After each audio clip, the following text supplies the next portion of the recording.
জমিনে বেঁচে থাকার কোনো আশা করি না। আমার বাবারে এইবার বলা হলো তাইলে তুমি তৈরি হও। এবার বললাম আমি তৈরি আছি, আগামীকাল দেওয়া হবে। এইবার আগামীকাল জনসভায় সব মানুষগুলোকে সম্মুখে হাজির করা হলো। এইবার বলা হলো তার হাত পাকে বান্ধ ভালো করে শক্ত করে, একে তেলের মধ্যে ছাড়া হবে। এই সময় তাকে ডাক দিয়ে বললো সুযোগ তোমাকে একটা দেওয়া হলো, ইসলাম ধর্ম ছাড়বে নাকি তুমি এই তেলের মধ্যে যাবে? এবার বললো ইসলাম ধর্ম আমি ধরে রাখবো, তেলের মধ্যে ঝাঁপ দিতে আমার কোনো ভয় নাই। এইবার যখন তেলের মধ্যে ছাড়বে, পিছন থেকে একজন অগ্নি পূজক ডাক দিয়ে বললেন বাদশা নামদার, একে এই তেলের ডেগের মধ্যে একে মারা যাবে না। তার কারণ হলো একে একে দুটো ভাইকে দুনিয়ার জমিন থেকে বিদায় করে দিয়েছেন, একটা ভাইয়ের মত ঘুরে নাই। তার কারণ মুসলমানরা যখন কোনো বিষয়ে কথা দেয়, জীবন দিলেও এই কথা কখনোই নড়াচড়া করতে পারে। যারা ইমানদার তারা একবার জবান দিয়ে যা বলবে, ওই মানুষগুলোর জীবন থাকা অবস্থায় কোনোদিন জবান ঘুরবে না। যেরকম কথা ঠিক কিনা? আসলে কি তাই?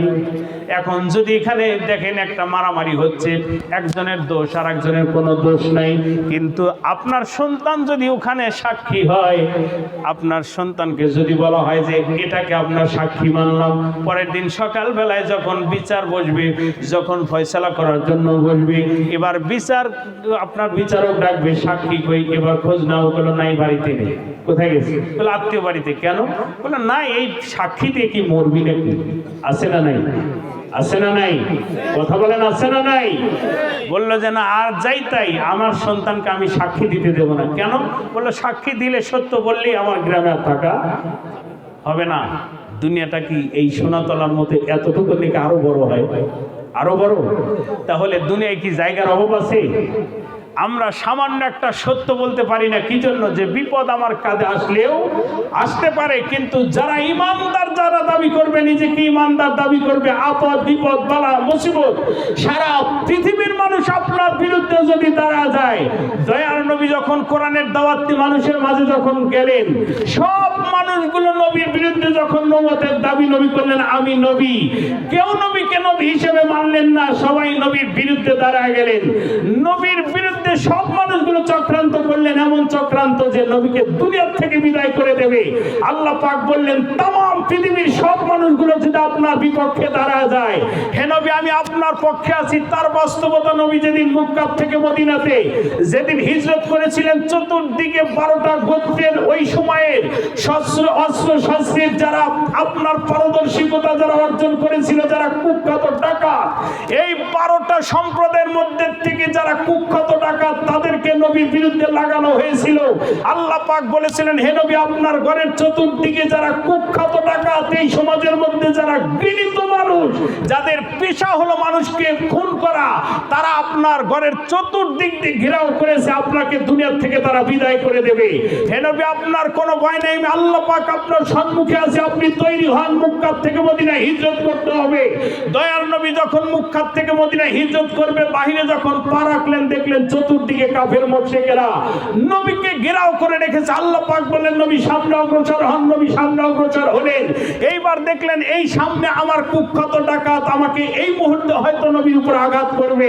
আল্লাহ পাক বললেন এক মুষ্টি বালু উঠান। নবী যখন বালু উঠে এরকম ছুঁড়ে মারলেন, বালুটা সামনের যেই কুখ্যাত ডাকাত তার চোখে গেল, পিছনে যে আছে তার চোখে গেল, ডানে বামে যারা আছে সকল চোখে আল্লাহ পাক পৌঁছায় দিয়ে দিলেন, এবং তারা চোখ এরকম ঘষা দিচ্ছেন, আল্লাহ নবী সকলের মাঝখান থেকে বের হয়ে গেলেন। চিল্লায় বলেন মারহাবা। আরো জোরে বলেন মারহাবা। আল্লাহু খায়রুল মাকিরিন। আল্লাহ পাক বলেন আমি হলো উত্তম কৌশলী। হে নবী তাম পৃথিবী আপনার বিপক্ষে দাঁড়া যাবে, কিন্তু আমি নবী আপনার পক্ষে। আজও তাই একজন ইমানদার যদি সে হকের পথে থাকে, সত্যের উপরে থাকে, সোনাতলা নয়, তাম পৃথিবী আপনার বিপক্ষে দাঁড়ালে একটা লোমও প্রাণের ক্ষমতা কারো নাই। এই জমিনে যদি একটা লুকমা আপনার জন্য আল্লাহ পাক বরাদ্দ করে, তাম পৃথিবীর কেউ আপনার ওই রেজেকে হাত দেওয়ার মতো শক্তি আল্লাহ পাক জগতে কাউকে দেয়। চিল্লা বলেন কথা ঠিক কিনা? আরো জোরে বলেন কথা ঠিক কিনা? নিজেকে ইমানদার দাবি করি, ঠিক আছে, আসলে কি আমাদের ইমান ওই রকম আছে? দাবি করি আমরা ইমানদার, কিন্তু ইমান আমাদের আসলে ওই রকম নাই। কিন্তু আমরা এখানে যারা বসেছি আমাদের মধ্যে ঈমান আছে বলে আমরা এখানে বসে আছি। চিল্লা বলেন কথা ঠিক কিনা? যাই হোক, আমরা এখানে মসজিদের উন্নতির জন্য বসেছি, আলোচনা হবে ইনশাআল্লাহ। তার আগে আল্লাহর ঘরের জন্য আমরা এখানে বসেছি ভাই। তিনটা ভাই জীবন দিচ্ছে দিনের জন্য, আল্লাহর দিনের জন্য। এই দুনিয়ার জমিনে তারা নিজেদের জীবনকে উৎসর্গ করে দিচ্ছেন। সুতরাং আমরা এই আল্লাহর ঘরের জন্য, আমরা এখানে যারা বসেছি আল্লাহর ঘরের জন্য, আমরা হয়তো আর্থিক কিছু সহযোগিতা আল্লাহর ঘরের জন্য আমরা করতে পারবো কি ভাই? সবাই রাজি আছি? কারা কারা রাজি আছে একটু হাত তুলে দেখেন তো দেখি। লিল্লাহে তাকবীর। অনেকেই হাত তোলেন নাই, ভয় পেতেছেন যে হুজুর কেমনে বা ধরে। একটু হাত তোলেন ভাই। এই হাতটাও একদিন আল্লাহর মুসিবতের দিনে যে আমার এই ঘরের জন্য তারা হাত তুলেছিল, ওয়াদা করেছিল, একটা টাকা হলেও তারা সাহায্য সহযোগিতা করেছে। এই ভিডিওটা ওই দিন তুলে ধরা হবে। চিল্লা বলেন মারহাবা। সুতরাং হাত নামান। ওই দিন আল্লাহ পাক আমার আপনার জন্য এই যে খালিস একটা নিয়ত করলাম, নিয়তটা কি? ভালো একটা নিয়ত, দান করি বা না করি, এই নিয়তের জন্যই আল্লাহ পাক আমলনামায় একটা নেক লিখে দিলেন। যেরকম সুবহানাল্লাহ। আল্লাহর কত দয়া, আল্লাহকে চিনি না। এই জন্য গানের মধ্যে বলে, দয়াল তোমার লীলা তোমার খেলা, দয়ালো দয়া তোমার লীলা তোমার খেলা, বোঝা বড় দায়। আজব খেলা খেলছো দয়াল বৈশালীর আলায়, আজব খেলা খেলছো দয়াল বৈশালীর আলায়। আল্লাহ পাক আসেন নিরালয়, কিন্তু তামাম পৃথিবী আল্লাহ পাক চালাচ্ছেন। এই জায়গায় কারোর সহযোগিতার প্রয়োজন মনে করে আল্লাহ আল্লাহ পাক বললেন অলামিয়া কুল্লাহু কুফুয়ান আহাদ। আমি আল্লাহ কারোর উপরে নির্ভর করি না। সামান্য তোমার পরিবারে যদি 5টা সন্তান থাকে, তোমার 5টা সন্তানের মধ্যে মিল নাই। আর আমি আল্লাহ পাক তামাম পৃথিবী কত মাখলুক তৈরি করেছি, এই পরিচালনার মধ্যে আমি আল্লাহ পাক কারোর কাছ থেকে বিন্দু মাত্র সহযোগিতা আমি আল্লাহ কামনা করি না। সিল্লা বলেন মারহাবা। আল্লাহর সৃষ্টির মধ্যে কোনো ভেজাল আছে? শুধু মানুষের মধ্যে একটু আমরা ভেজাল মাঝে মাঝে করি। দুনিয়ার স্বার্থ হাসিলের জন্য আমরা একটু ভেজাল করি, কিন্তু আল্লাহ পাক যেন আমাদের হিদায়াত দেয় যাতে আমরা এইগুলোর থেকে আমরা সরে প্রকৃত মানুষ হতে পারি। আল্লাহ পাক সে তৌফিক দান করেন। সকলে বলেন আমিন। সম্মানিত ভাইরা আমার, এইবার যখন এই 3 নাম্বার ছোট্ট ভাই, এই ভাইটা ওনাকে ধরা হলো যে এইবার তোমাকে দেওয়া হবে আগুনের মধ্যে। একজন অগ্নিপূজক ডাক দিয়ে বললেন যে বাচ্চা নামদার, তাকে আগুনের মধ্যে ছাড়বেন না কেন? বললো যে এরা মুসলমান, এরা কখনোই জবান নড়চড় করে না, এরা আল্লাহর জন্য জীবন দেবে, একটু ভয় পাবে না। এরকম 2টো ভাই না, 1000 ভাইও যদি থাকে, তারা আগুনের মধ্যে ঝাঁপ দেবে, তারা কখনই আপনার কথাতে এই নাসারা ধর্ম তারা গ্রহণ করবে না। সিল্লা বলেন মারহাবা। তখন বাচ্চা নামদার বললেন তাহলে কি করা যায়? বলল বাচ্চা একটা কৌশল অবলম্বন করতে হবে। বলল কৌশলটা কি?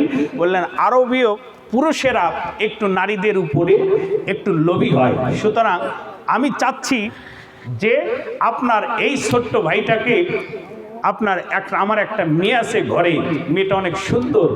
এই বর্তমান সময়ে আমার মেয়ের মতো এত রূপবতী, এত গুণবতী, এত সুন্দর আর এই জমিনে কোনো মেয়ে এই এলাকায়, এই দেশের মধ্যে নাই।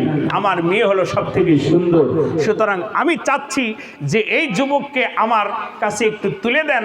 একটা কৌশল নিয়ে এর ঈমানকে আগে নষ্ট করতে হবে।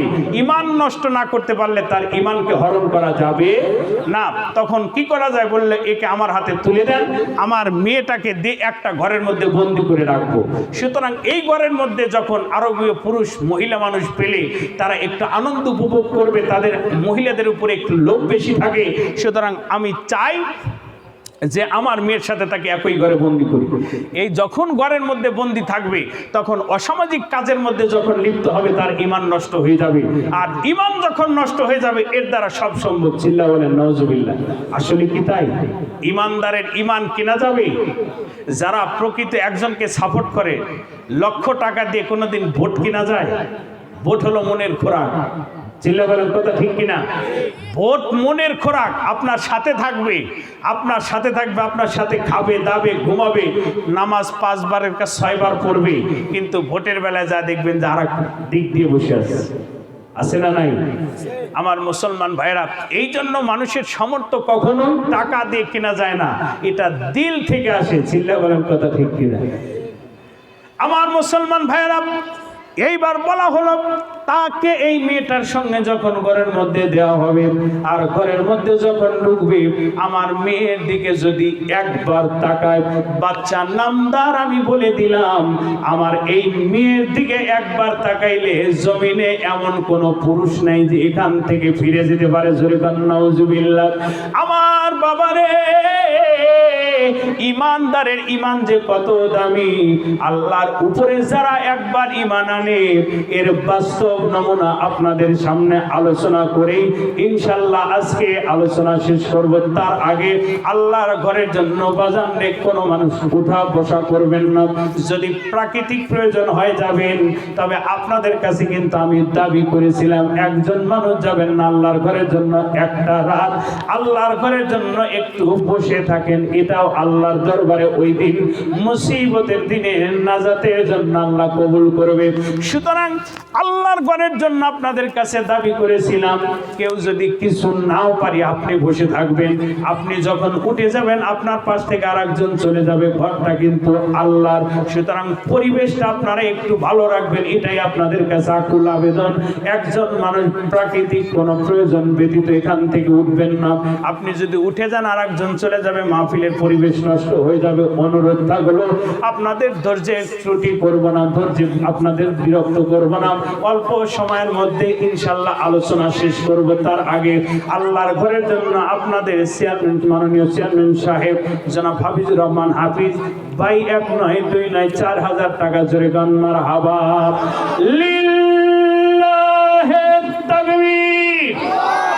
আল্লাহ তোমার বান্দা আজকের জালসার প্রধান অতিথি জোরে গান মারহাবা। 4,000 টাকা জোরে কি বলা যাবে না মারহাবা। একটু হাত তুলে দোয়া করেন আল্লাহুম্মা আমিন।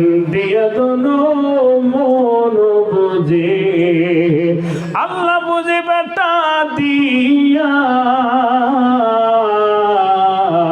ফকির